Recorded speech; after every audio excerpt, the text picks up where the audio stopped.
Assalamualaikum warahmatullahi wabarakatuh. Tuan-tuan, puan-puan, kaum muslimin muslimat yang dimuliakan Allah Subhanahu wa taala.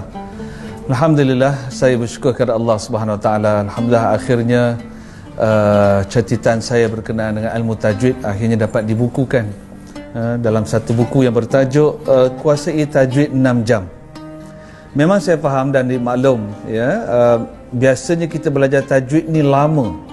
Tetapi alhamdulillah dengan izin Allah Subhanahu wa taala, alhamdulillah akhirnya tersedia juga buku tajwid Kuasai 6 Jam ni, insya-Allah. Mudah-mudahan dengan adanya buku ni akan membantu tuan-tuan puan-puan, khususnya para remaja, anak-anak di sekolah, dapat menguasai tajwid hanya dalam masa 6 jam sahaja. Antara keistimewaan buku ini ialah dalam buku ini saya ada sediakan tentang sejarah Al-Quran beserta dengan gambar yang berwarna-warni, serta makhraj huruf yang ada gambar yang berwarna-warni. Di sini jelas di mana setiap huruf itu keluar, jelas gambar-gambar yang menunjukkan dengan gambar yang berwarna. Okay? Selain dari itu, tuan-tuan puan-puan sekalian, di dalam buku ini juga ada diceritakan tentang sifat-sifat huruf, jenis-jenis bunyi huruf. Yang ini jarang ada. Dan yang menariknya lagi ialah di dalam buku ini saya ada buatkan sedikit ringkasan tajwid, yang mana ada lebih kurang 44 ringkasan tajwid yang kita cuba ringkaskan dengan hanya tahu nama, tanda dan bagaimana nak membacanya. Yang ini jarang ada di dalam mana-mana buku tajwid yang lain. Sebab ini ringkasan tajwid yang paling ringkas dan senang untuk difaham.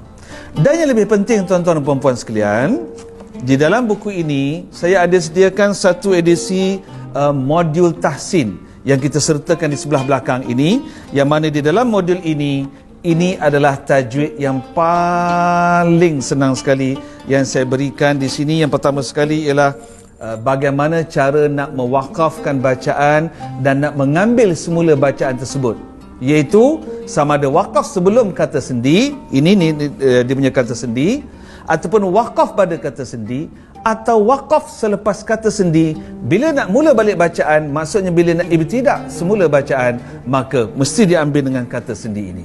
Ini sangat ringkas. Satu.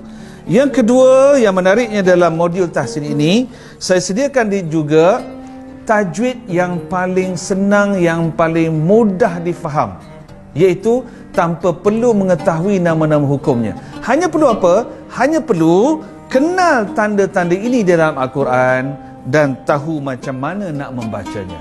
Saya ulangi, iaitu hanya perlu kenal tanda-tanda ini di dalam Al-Quran dan tahu bagaimana hendak membacanya.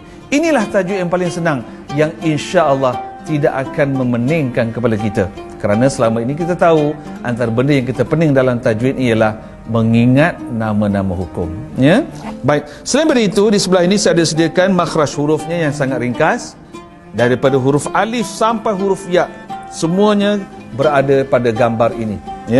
Dan yang keempatnya, tuan-tuan puan sekalian, di dalam modul ini disediakan makhraj dan sifat huruf yang kita dah susun senang sangat nak fahamnya.